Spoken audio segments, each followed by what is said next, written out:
શું હવે ફેસબુક આપશે ઇન્ફ્લુએન્સર્સને દર મહિને 2.80 લાખ રૂપિયા? ક્રિએટર ઇકોનોમીની સ્પર્ધામાં ફેસબુકનો 2.80 લાખનો દાવ શું છે? શું સોશિયલ મીડિયા પ્લેટફોર્મ વચ્ચે ક્રિએટર્સ માટેની આ સ્પર્ધા ભવિષ્યમાં વધુ પૈસા અને તકો લાવશે? શું આ દાવથી ફેસબુક ફરી એકવાર ટોચ પર આવશે કે પછી આ માત્ર એક અંતિમ પ્રયત્ન છે? અંતે ડિજિટલ કમાણીની આ નવી દિશામાં કોણ જીતશે આ રેસ? તો ચાલો આ સમગ્ર મામલે આપણે ડિટેલમાં જાણકારી મેળવીએ. નમસ્કાર દર્શક મિત્રો, દિલોક સત્તા શોમાં આપણું સ્વાગત છે. દર્શક મિત્રો, આજના સમયમાં દુનિયા ઝડપથી બદલાઈ રહી છે. આ બદલાવમાં સૌથી મોટો ફાળો જો કોઈ ક્ષેત્રનો છે તો તે છે ડિજિટલ દુનિયા, કે જ્યાં એક સ્માર્ટફોન ધરાવતો વ્યક્તિ પણ લાખો લોકો સુધી પહોંચીને પોતાની ઓળખ બનાવી શકે છે. ડિજિટલ યુગમાં આ એક નવો વ્યવસાય ઉભો થયો છે કે જ્યાં કેમેરા, મોબાઈલ, ઇન્ટરનેટ માત્ર સાધન નથી પરંતુ કમાણીનું સૌથી મોટો સ્ત્રોત બની ગયું છે. અને આ દુનિયાને કહેવામાં આવે છે ક્રિએટર ઇકોનોમી, કે જ્યાં લોકો પોતાના કન્ટેન્ટ દ્વારા લાખો લોકો સુધી પહોંચે છે અને એ પહોંચને પૈસામાં રૂપાંતરિત કરે છે.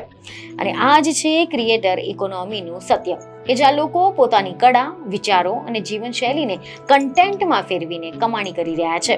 આ દુનિયામાં હવે એક નવી અને ગંભીર લડાઈ પણ શરૂ થઈ ગઈ છે. એક એવી લડાઈ કે જેમાં હથિયાર છે પૈસા, વ્યૂહરચના અને ટેકનોલોજી. અને ખેલાડીઓ છે વિશ્વના સૌથી મોટા ટેક જાયન્ટ્સ, જેમાં મુખ્ય નામ છે મેટા, કે જેનું પ્લેટફોર્મ ફેસબુક એક સમય પર સોશિયલ મીડિયાનો રાજા ગણાતો હતો. પરંતુ સમયની સાથે પરિસ્થિતિ બદલાઈ ગઈ. યુવાનોની પસંદ પણ બદલાઈ, કન્ટેન્ટનું સ્વરૂપ પણ બદલાયું અને નવા પ્લેટફોર્મ્સ જેમ કે ટિકટોક, ઇન્સ્ટાગ્રામ, યુટ્યુબે બજારમાં પોતાની મજબૂત જગ્યા બનાવી લીધી. આજે સ્થિતિ એવી આવી ગઈ છે કે ફેસબુકને પોતાના જ બનાવેલા માર્કેટમાં ફરી એકવાર પોતાની ઓળખ બનાવવી પડી રહી છે. જી હા, હવે મીડિયા રિપોર્ટ અનુસાર એવી માહિતી સામે આવી રહી છે કે Facebook creator fast track programme આ નામથી શરૂ કરાયેલા આ યોજના અંતર્ગત પસંદ કરાયેલા કેટલાક ઇન્ફ્લુએન્સર્સને દર મહિને $3,000 એટલે કે અંદાજે 2.80 લાખ રૂપિયાની રકમ આપવામાં આવી રહી છે. અને હવે અહીંયાથી પ્રશ્ન એ થાય છે કે શું આ માત્ર એક ઓફર છે કે આની પાછળ કોઈ મોટી વ્યૂહરચના છે? તો હકીકતમાં આ એક સીધી લડાઈ છે ક્રિએટર્સ માટે, કારણ કે આજના સમયમાં કોઈ પણ સોશિયલ મીડિયા પ્લેટફોર્મ નહીં પરંતુ ક્રિએટર્સ જ પ્લેટફોર્મને જીવંત રાખે છે. જો ક્રિએટર્સ છે તો ઓડિયન્સ છે, જો ઓડિયન્સ છે તો પછી એડવર્ટાઇઝિંગ છે, અને ત્યાંથી જ $1 બિલિયન આવક થતી હોય છે. મેટાએ ખુદ સ્વીકાર્યું છે કે આના માટે મેટાએ જે પગલું લીધું છે તે માત્ર એક ઓફર નથી પરંતુ એક વ્યૂહાત્મક નિર્ણય છે. પરંતુ આ માત્ર પૈસા આપવાની વાત નથી, આના પાછળ એક ઊંડો અર્થ છે એ જે મેટા ખુદ કહી રહ્યું છે કે ક્રિએટર્સને ખરીદવા માટે તૈયાર છે, કારણ કે તે જાણે છે કે આજના સમયમાં ક્રિએટર્સ જ પ્લેટફોર્મનું ભવિષ્ય નક્કી કરે છે. ક્રિએટર્સ છે તો ઓડિયન્સ છે, ઓડિયન્સ છે તો એડવર્ટાઇઝિંગ છે, અને એડવર્ટાઇઝિંગ છે તો આવક છે. અને આ જ કારણ છે કે મેટાએ 2025માં લગભગ $3 બિલિયન ક્રિએટર્સને ચૂકવ્યા.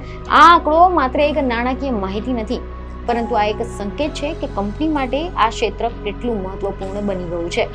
હવે આ યોજનાની જો આપણે વિગતવાર વાત કરીએ તો તેમાં સ્પષ્ટ શરતો પણ છે કે આ યોજના દરેક માટે ઓફર ખુલ્લી નથી, માત્ર તેવા ક્રિએટર્સ માટે છે કે જેમને પહેલાથી જ અન્ય પ્લેટફોર્મ પર પોતાની ઓળખ બનાવી લીધી છે, જેમ કે ટિકટોક, ઇન્સ્ટાગ્રામ અથવા તો યુટ્યુબ પર 1 મિલિયનથી વધુ ફોલોઅર્સ ધરાવતા લોકો. આની સાથે જ એટલે કે મેટા નવા ટેલેન્ટને શોધી નથી રહ્યું પરંતુ તૈયાર બ્રાન્ડ્સને પોતાના પ્લેટફોર્મ પર લાવવા માંગે છે. હવે અહીંયા પ્રશ્ન એક મહત્વપૂર્ણ એ પણ છે કે શું આ માત્ર પૈસા આપવાથી ક્રિએટર્સ પ્લેટફોર્મ બદલી લેશે? કારણ કે આજના સમયમાં ક્રિએટર્સ માટે સૌથી મહત્વપૂર્ણ છે તેમની ઓડિયન્સ. જો તેમની ઓડિયન્સ કોઈ એક પ્લેટફોર્મ પર છે તો તેઓ ત્યાંથી દૂર જવું સહેલું નથી લાગતું. જોકે એવા પણ અહેવાલ છે કે ઘણા નિષ્ણાંતો માને છે કે આ યોજના છે તે થોડીક હદ સુધી હતાશાનો પ્રયાસ હોઈ શકે છે, કારણ કે ફેસબુક છેલ્લા કેટલાક વર્ષોમાં યુવાનો માટે પોતાની લોકપ્રિયતા ગુમાવી ચૂક્યું છે. હવે જો આપણે આ $3 જે $3,000 છે તેની વાત કરીએ તો તે 3 મહિના માટે મર્યાદિત છે. એટલે કે આ એક લાંબા ગાળાનું સોલ્યુશન નથી પરંતુ એક શરૂઆત છે, એક ટેસ્ટ છે કે જેમાં મેટા જોઈ રહ્યું છે કે શું તે ક્રિએટર્સને આકર્ષી શકે છે કે નહીં.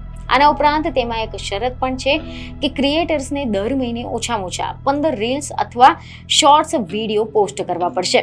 એટલે કે સતત કન્ટેન્ટ બનાવવાનું ફરજિયાત રહેશે. હવે જો આપણે આ રકમને બ્રેકડાઉન કરીએ તો આ એક વિડીયો દીઠ લગભગ $200 થાય છે અને મોટા ક્રિએટર્સ માટે આ રકમ ખૂબ જ મોટી નથી, કારણ કે તેઓ એક બ્રાન્ડ ડીલમાંથી જ હજારો ડોલર કમાઈ શકે છે. એટલે કે આ યોજના કદાચ નાના અથવા મધ્યમ સ્તરના ક્રિએટર્સ માટે વધુ ફાયદાકારક બની શકે છે. હવે એક બીજી મહત્વપૂર્ણ બાબત એ પણ છે કે આ પ્રોગ્રામ હાલમાં માત્ર અમેરિકા અને કેનેડા માટે જ ઉપલબ્ધ છે, એટલે કે વૈશ્વિક સ્તરે હજુ તે લાગુ નથી થયું. પરંતુ જો આ સફળ થાય તો પછી ભવિષ્યમાં અન્ય દેશોમાં પણ તેનો વિસ્તાર થઈ શકે છે. હવે આપણે જો વ્યાપક દ્રષ્ટિકોણમાં જોઈએ તો આ માત્ર એક પ્લેટફોર્મની વાત નથી, પરંતુ આખા ઇકોસિસ્ટમની વાત છે. જ્યારે દરેક પ્લેટફોર્મ ક્રિએટરો માટે પ્રોત્સાહનો આપી રહ્યું છે, જેમ કે ટિકટોક તેના ક્રિએટર ફંડ દ્વારા, યુટ્યુબ તેના એડ રેવન્યુ શેરિંગ દ્વારા, ઇન્સ્ટાગ્રામ તેના રીલ્સ બોનસ દ્વારા. એટલે કે આ એક સ્પર્ધા થઈ ગઈ છે કે જેમાં હવે દરેક કંપની વધુમાં વધુ ક્રિએટર્સને પોતાની તરફ આકર્ષવા માંગે છે, કારણ કે અંતમાં ક્રિએટર્સ જ એ લોકો છે કે જે ઓડિયન્સને એન્ગેજ રાખી શકે છે. હવે એક મહત્વપૂર્ણ મુદ્દો એ પણ છે કે શું આ મોડલ લાંબા ગાળે ટકાવી શકાય તેવું છે, કારણ કે કંપનીએ કેટલા સમય સુધી ક્રિએટર્સને સીધા પૈસા આપશે અને શું આ ટકાઉ વ્યવસાય મોડેલ છે? આ પ્રશ્નોના જવાબ હજુ પણ સ્પષ્ટ નથી થયા. પરંતુ એક વાત ચોક્કસ છે કે ક્રિએટર ઇકોનોમી હવે માત્ર એક ટ્રેન્ડ નથી, પરંતુ એક સ્થિર ઉદ્યોગ બની ગયો છે કે જ્યાં લોકો પોતાની કારકિર્દી બનાવી રહ્યા છે અને આ જ કારણ છે કે મોટી મોટી કંપનીઓ હવે તેમાં રોકાણ કરી રહી છે. હવે જો આપણે ફેસબુકની સ્થિતિ પર નજર કરીએ તો હજુ પણ વિશ્વના સૌથી મોટા યુઝર્સ બેઝ ધરાવે છે, 3 અબજથી વધુ યુઝર સાથે. પરંતુ પ્રશ્ન એ છે કે શું આ યુઝર્સ સક્રિય છે? શું તેઓ ક્રિએટર્સ માટે વેલ્યુ બનાવે છે? કારણ કે માત્ર યુઝર્સની સંખ્યા પૂરતી નથી, એન્ગેજમેન્ટ અને મોનેટાઇઝેશન ઇક્વાલિટી પણ મહત્વની છે. અને આ જ 2 ક્ષેત્રમાં ફેસબુકને પડકારનો સામનો કરવો પડી રહ્યો છે. હવે આ સમગ્ર પરિસ્થિતિમાં એક મહત્વપૂર્ણ નિષ્કર્ષ એ પણ છે કે આ યોજના એક શરૂઆત છે, એક એવા સંકેત છે કે મેટા હજુ પણ હાર માનવા તૈયાર નથી. તે હજુ પણ લડવા માંગે છે. અને આ લડાઈ માત્ર પ્લેટફોર્મ વચ્ચે નથી, પરંતુ અટેન્શન ઇકોનોમી માટે પણ છે, કે જ્યાં દરેક સેકન્ડ મહત્વપૂર્ણ છે, દરેક વ્યૂ મહત્વપૂર્ણ છે અને દરેક ક્રિએટર મહત્વપૂર્ણ છે. અંતમાં જીત તેની જ થશે જે ક્રિએટર્સને માત્ર પૈસા નહીં પરંતુ ગ્રોથ, રીચ અને સ્ટેબિલિટી આપી શકે છે. અને આ છે આજના ડિજિટલ યુગનું સૌથી મોટું સત્ય. આ સમગ્ર રમતનો સૌથી મોટો ફાયદો કોને થશે? તો તે છે ક્રિએટર્સને, કારણ કે હવે તેઓ માત્ર કન્ટેન્ટ બનાવનાર નહીં, પરંતુ એક બ્રાન્ડ, એક બિઝનેસ અને એક શક્તિ બની ગયા છે. તો હવે આ વિષય પર તમારું શું કહેવું છે તે અમને કમેન્ટમાં જરૂરથી જણાવો. બીજને એક ખબર સાથે ફરી મળીશું. ધન્યવાદ.